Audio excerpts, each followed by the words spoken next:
Saludos a todos amigos y hermanos. Estamos aquí presentes para un nuevo video instructivo, un video que incluirá aspectos bíblicos e históricos sobre el tema de la expulsión. No voy a incluir en este video aspectos legales modernos, ni tampoco la expulsión en estos tiempos y el aspecto emocional, sino que voy a centrarme en este tema en la antigüedad, en cómo ha sido practicado por la organización de Dios, sea celestial o sea terrenal, a lo largo de todos los tiempos. Entonces servirá como prueba de que es un tema que siempre ha estado y, y practicado por aquellos que sirven a Dios. Pero vamos a empezar primeramente en otro lugar, en el cielo, la expulsión en la familia celestial. Entonces, cuando hablamos de la expulsión en el cielo, hablamos de algunos seres, algunos espíritus que habitan este lugar, que han sido expulsados de la familia de Dios, básicamente, ¿no? El primer hecho que encontramos es en Génesis capítulo 6, donde unos ángeles, dice las escrituras, de que deciden bajar a la tierra, tomar forma humana, lo que se llama una especie de materialización, y entonces ellos empiezan a tener cohabitación con las mujeres de la tierra. Y ya sabemos que de ahí nacieron unos gigantes, y ya sabemos que por causa del pecado y la violencia que establecieron, se llegó a ocurrir lo del diluvio universal.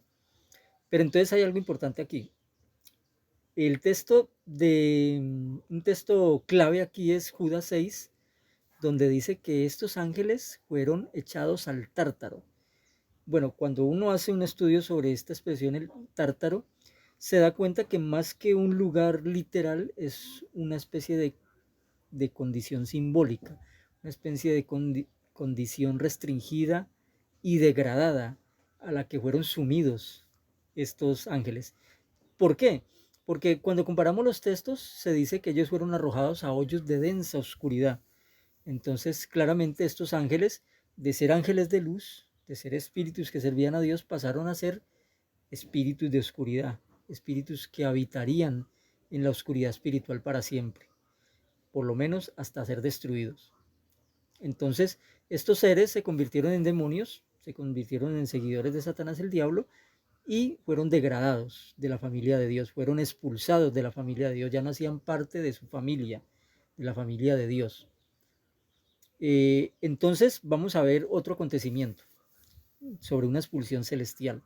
En este caso se menciona en el Apocalipsis capítulo 12 la expulsión de los ángeles, especialmente de Satanás el diablo, la serpiente original, y sus ángeles, o sea, sus seguidores angélicos del cielo. Entonces, recordemos que ya muchos ángeles habían sido degradados en su condición espiritual, así habían sido expulsados de la familia espiritual de Dios. Pero aquí hay un paso más. Aquí ya no solo han sido expulsados de la familia de Dios, sino que han sido expulsados de este lugar llamado el cielo. Ahora, lo que la Biblia nos informa es si estos ángeles tenían en algún sentido una comunicación con Dios y con los demás ángeles. Lo que sí nos dice la Biblia es que Satanás sí procuraba, digamos, acusar a los seres humanos ante Dios. Entonces, pero no sabemos los otros ángeles si tenían esa comunicación. Otro dato que sí sabemos es lo que dice el libro de Daniel, de que aquí ya en la tierra había una guerra entre espíritus, el príncipe de Persia, el príncipe de Grecia y todos estos espíritus que manejaban los hilos de muchas naciones, peleaban a veces contra ángeles de Dios como el arcángel Miguel, como Gabriel y otros así por el estilo. Entonces siempre ha habido una guerra espiritual en el cielo, pero muchas veces Dios ha zanjado esta guerra espiritual con algunas expulsiones. Primero expulsó a unos ángeles de su familia espiritual y ahora aquí los expulsa del cielo. Pero bueno, vamos a seguir hablando ahora. Aquí vemos la expulsión de estos ángeles del cielo. Vamos ahora a hablar de la familia, de la expulsión en la familia terrestre, en la familia humana. ¿Cuándo empezó? Primer hecho, la expulsión del jardín de Edén. Entonces, a causa del pecado de Adán y Eva, a causa de su desobediencia, Dios los expulsó del jardín de Edén y ellos ya no podrían volver a entrar aquí. Eh, Algo que no sabemos es si Dios continuó teniendo comunicación con esta pareja humana, ¿no? Eva tiene un hijo y dice que es gracias a Jehová, pero no sabemos si eso ella lo dice por algún remordimiento o porque cree que Dios todavía la tiene bajo su favor, ¿no? Pero realmente no hay una certeza de si Dios mantuvo comunicación con ellos después de la expulsión del jardín de Edén. Lo más seguro es que no, porque esta pareja perdió absolutamente todo los privilegios que tenían de parte de Dios. Pero bueno, esta es una primera expulsión, ¿no? Ahora, hay una especie de, en el caso de Caín, hay una especie también de expulsión. Él es expulsado del territorio donde vivía con sus padres y también expulsado, y no solo eso, sino repudiado, se le proscribe, se le mantiene bajo una maldición y bajo una señal física en su cuerpo para que las personas no tuvieran un, para que las personas supieran que esa persona, que Caín fue maldito. Entonces, esta es una especie de expulsión también, una especie de ostracismo que se le aplicó a Caín. Obviamente no estamos hablando de que en estos tiempos había una expulsión doctrinal, como la hubo después en el cristianismo, ¿no? Inclusive en el judaísmo. No, estamos hablando de unas expulsiones donde se practican ciertas medidas de destierro, de degradación, de sacar a un grupo de la familia espiritual de Dios, de expulsarlos de cierto lugar. Aquí no estamos hablando todavía de una expulsión doctrinal como tal, que es la que vamos a ver más adelante. Por eso vamos ahora al tercer punto, que es la expulsión en el pueblo de Israel. Y sí, señores, lo que muchas personas no saben es que la expulsión como doctrina del cristianismo primitivo fue heredada de la práctica judía. De hecho, muchos esquemas que practicó el judaísmo, perdón, muchos esquemas que adquirió el cristianismo eh, fueron tomados del mismo judaísmo, porque al fin y al cabo el cristianismo nace del judaísmo, ¿no? Al fin y al cabo los apóstoles eran judíos, Jesús era judío, practicaban la ley, hacían las cosas de la ley y tenían las costumbres y tradiciones del judaísmo. Entonces, muchos esquemas como por ejemplo el bautismo en inmersión en agua, viene del judaísmo, ¿no? El judaísmo a los prosélitos los sumergía para purificación en la mitbe y ese sumergirse en agua se llama la tevilá. Entonces, esto lo practicaban los judíos y lo siguen practicando estas inmersiones. Pero en este tiempo a los prosélitos, a los convertidos al judaísmo se les aplicaba este bautismo. También otra cosa que heredó el cristianismo, ¿cierto? Del judaísmo, fueron otros aspectos. Ya, por ejemplo, la ley se dejó, pero se adquirió una ley espiritual, ¿cierto? Una ley que resumía esa ley material. Entonces cambió el concepto, pero se heredaron muchos de esos principios que tenía la antigua ley. Ya no había un templo como tal, ¿cierto? Ya los cristianos no tenían un templo central para adorar a Dios, porque el templo sería espiritual. Pero sí heredaron, por decirlo así, un esquema de congregación que es prácticamente un esquema basado en la sinagoga judía.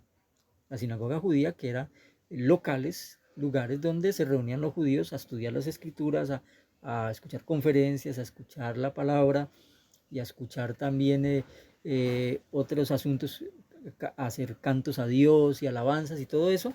Entonces la congregación cristiana es una especie de esquema basado en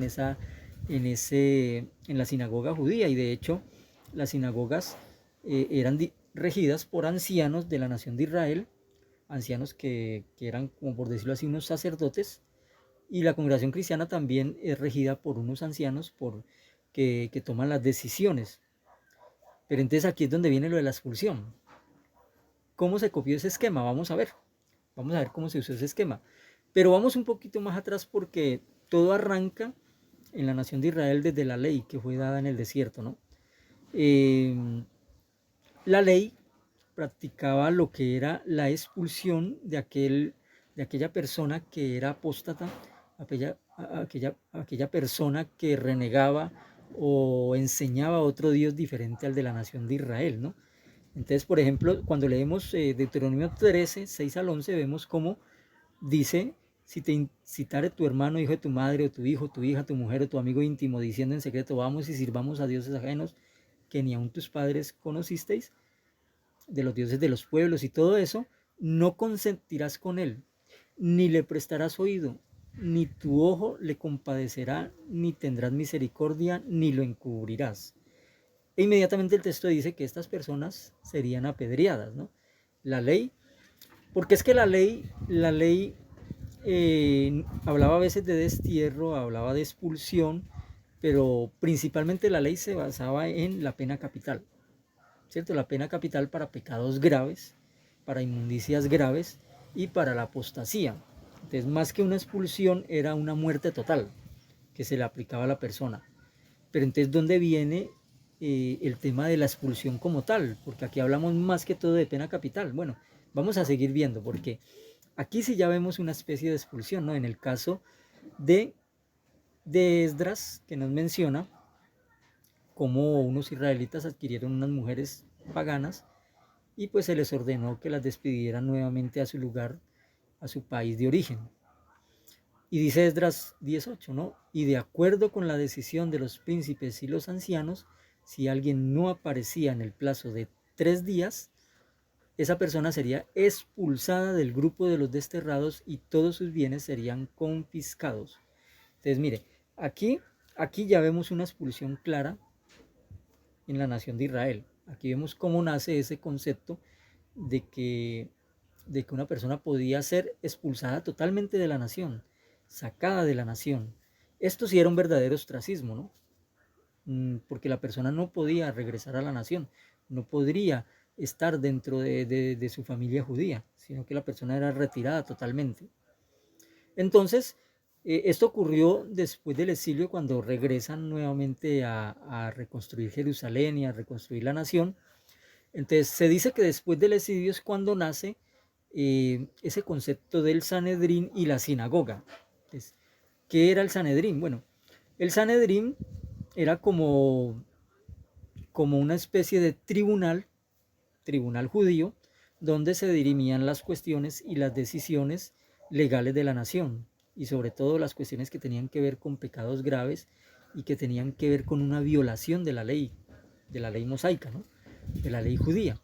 Entonces, las personas eran juzgadas, básicamente, el Sanedrín se componía de 23 jueces, era el mínimo para establecer este Sanedrín, ¿no? 23 jueces, el máximo eran 71. Entonces ya vamos viendo aquí, ¿cierto? Cómo se va configurando una especie de tribunal eclesiástico de la época judía, donde se diriman. Algunos dicen que todas las decisiones de la nación se tomaban en las puertas de la ciudad, pero no era tan así. Algunas decisiones se podían tomar en la puerta de la ciudad, algunos pecados y algunas violaciones se podían tratar en las puertas de la ciudad, pero básicamente el Sanedrín apareció y la sinagoga judía apareció para que los asuntos se dirimieran en estos lugares. Entonces, esta era, por decirlo así, la Corte Suprema de la Nación Judía, ¿no? Eh, Dice, por ejemplo, una información que antes del año 191 el sumo sacerdote actuaba ex oficio como jefe del Sanedrín, pero del 191 en adelante el Sanedrín perdió la confianza en el sumo sacerdote y se creó otro cargo, el cargo del nazi o el presidente. Entonces ya no era el sumo sacerdote el que dirigía el Sanedrín, sino una especie de hombre, un anciano de la nación que era el presidente, ¿cierto? Entonces ahí vamos especificando cómo se practicaba, ¿cierto? Este asunto del Sanedrín y la sinagoga. Y entonces ahí en concreto se tomaban decisiones, ¿cierto? Sobre asuntos políticos, económicos, judiciales y sobre los asuntos religiosos. Porque había un asunto también que hay que tener aquí en cuenta. Y es que en el año 67 a.C.,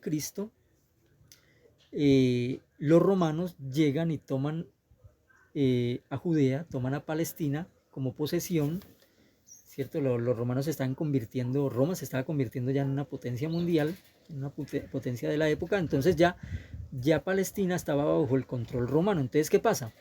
Ya los judíos en muchas ocasiones no podían tomar decisiones que avalaba la ley, como por ejemplo matar un adúltero, como por ejemplo matar a una persona que cometía ciertos robos, ciertas ciertos pecados, ciertas violaciones.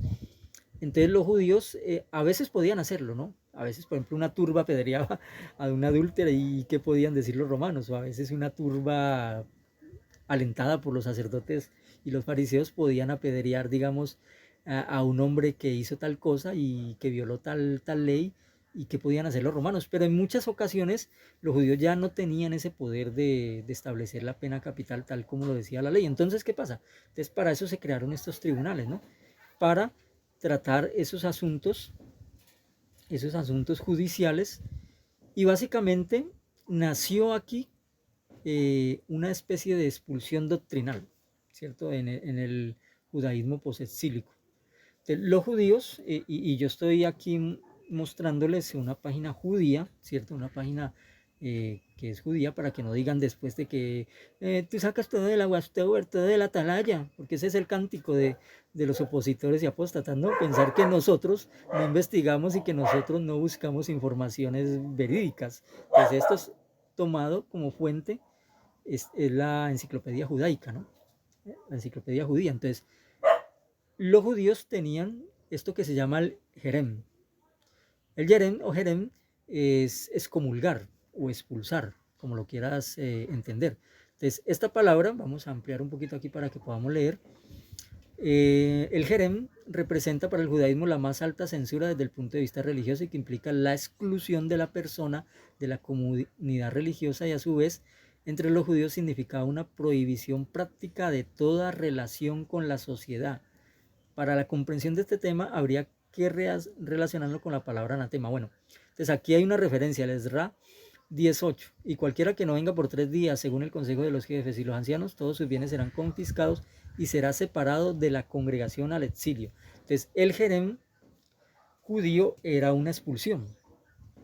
Se excomulgaba a la persona, pero se le expulsaba, se le apartaba de la sociedad judía. Entonces, ya estamos viendo cómo el judaísmo practicaba la expulsión. Formas de jerem, porque no era una sola forma. Estaba el nidui, el nesifá, el chantá y el mismo jerem. Pero entonces vamos a ver cómo habían niveles, ¿no? Habían niveles de disciplina, en este caso de la nación judía.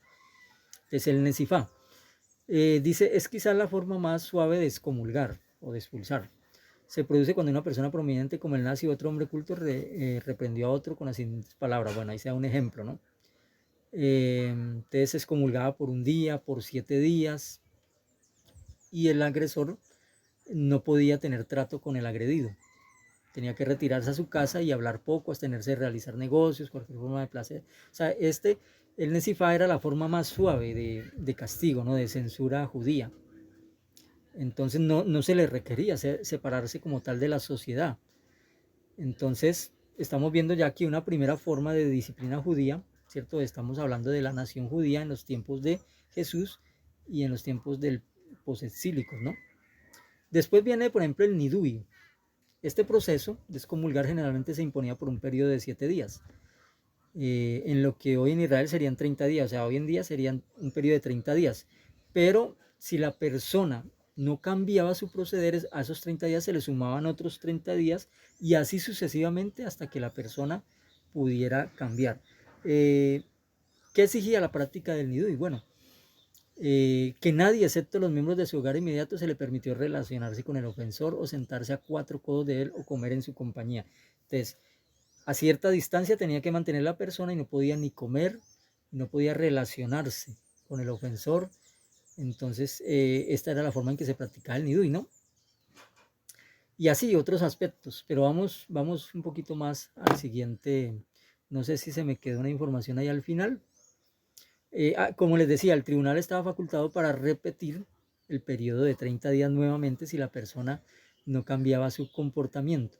E inclusive el tribunal podía prohibir toda relación con el agresor y excluir a sus hijos de las escuelas y su esposa de la sinagoga hasta que se sintiera humilde y dispuesto a arrepentirse y obedecer los mandatos de la corte. Entonces mire que sí, a pesar de que el nidui era una etapa, una disciplina media entre el nesifá y el jerem, el nidui podía llegar al punto de que la persona era excluida totalmente de la relación con otras personas de la nación, ¿no? Entonces, ahora vamos a ver el chantá. Entonces dice, no se conoce su origen como la forma más severa, es la forma más severa del gerén. Podía involucrar inclusive la destrucción de la propiedad o el decomiso de la propiedad inclusive del ofensor. Eh, También se podía llegar a la expulsión de la comunidad de manera definitiva e irreversible. Entonces, como ustedes pueden ver ahí, esta fuente de la enciclopedia judaica, y entonces podemos ver de que los judíos también manejaban, digamos, manejaban ciertos niveles de disciplina, como censuras, como, digamos, restricciones, o inclusive una expulsión total, una exclusión total, ¿cierto?, de la sociedad judía. Entonces, ¿por qué les estoy hablando de esto? Porque lo que les estoy diciendo es que este esquema judío posexílico, del judaísmo posexílico, que ya no podía muchas veces aplicar la pena capital, entonces, pero ahora con las comunidades de las sinagogas, con los dirigentes, los ancianos que dirigían las sinagogas, entonces estas personas ya empezaron, ¿cierto? El judaísmo ya empezó a aplicar ciertas medidas de disciplina por el pecado. Alguien podría decir, bueno, pero esto no era basado en la ley. O sea, como les mostré al principio, la ley sí hablaba de expulsión y hablaba digamos, de retirar a la persona de la nación. Pero la ley hablaba básicamente de la muerte. O sea, era algo peor. O sea, esto por lo menos logró suavizar más esa postura, ¿cierto? De matar a la persona. Y por lo menos logró que muchas personas recibieran un castigo por sus pecados y por la violación de la ley que no fuera la muerte, ¿no? Entonces ahora sí vamos a la Biblia. Ahora vamos al Nuevo Testamento, porque de Biblia estamos hablando hace rato. Ahora sí vamos al Nuevo Testamento para ver cómo esto que les estaba mencionando se refleja en el Nuevo Testamento, o sea, en la época de Jesús. Y en Juan 16:2 Jesús habla o Jesús no, el escritor de Juan habla de la expulsión de la sinagoga. En este caso del ciego que curó Jesús, ¿no? A quienes los dirigentes judíos querían expulsar de la sinagoga por, porque estaba hablando de cosas que a ellos no le agradaban. O sea, él estaba defendiendo a Jesús que lo había curado.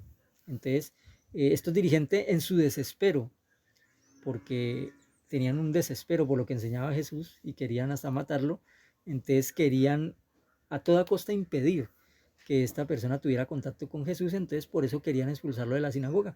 ¿Y qué expresión aparece ahí? Aposinagogus. Es la expresión que significa echar fuera de la sinagoga, sacar de la sinagoga, desapartar de la sinagoga. Entonces vemos cómo aquí se practicaba esa disciplina que le mencionamos ahora, ¿no? Las disciplinas del Jerem. Entonces aquí vemos la ilustración de cómo este hombre ciego fue amenazado con ser expulsado de la sinagoga. Ahora, alguien podría decir, sí, pero es que lo que hacían los sacerdotes, los que hacían los ancianos de la nación, la ley, o sea, todo eso no tenían por qué seguirlo los cristianos, no tenían por qué practicarlo. Bueno, resulta que Jesús mismo nos dice, en este texto de Mateo 23:3, dice que así que todo lo que os digan, hacedlo y guardadlo, pero no hagáis según sus obras, porque ellos dicen y no hacen. Entonces, Jesús dijo algo muy claro. Él dijo que había venido a cumplir la ley y la cumplió. Y aparte de eso, en todos los 33 años que vivió Jesús aquí en la tierra, él siempre fue un judío devoto y siempre cumplió con la ley. No cumplió con algunas de las exageraciones que se inventaron los dirigentes judíos, pero sí cumplió con la ley. Él siempre cumplió con la ley y estuvo de acuerdo con la ley, porque él era un judío nacido bajo ley. Y por eso él dijo, todo lo que os digan, hacerlo. O sea, eh, había que cumplir con la ley, por lo menos hasta que él entregara su vida. Ya cuando él entregara su vida, como dicen algunos textos, él clavaría en el madero esos requisitos y ya el cristiano no tendría que seguirlos. Pero entonces, mientras tanto, eh, todo eso que practicaba el judaísmo lo tenían que seguir los mismos cristianos y las personas. Entonces, entonces, esa forma de adoración que tenía el pueblo judío hasta la muerte de Jesús era válida. Y todas esas formas de disciplina, todas esas formas en que se trataban las violaciones de la ley eran válidas. Lo que no era válido era algunas de las exageraciones en las que cayeron los fariseos, ¿no? Eso sí no era válido. Pero entonces el esquema como tal de la ley y lo que se hacía para los que violaban la ley eran válidos. Eso es lo que queremos decir. Entonces, aquí viene ya otro aspecto, ¿no? Porque ya hablamos de cómo se practicaba la expulsión tanto en la familia de Dios en celestial como en la familia de Dios aquí en la tierra por parte del pueblo judío. Entonces, ahora, ¿cómo se practicaría la expulsión en el cristianismo posterior? Bueno, eso es lo que vamos a ver a continuación.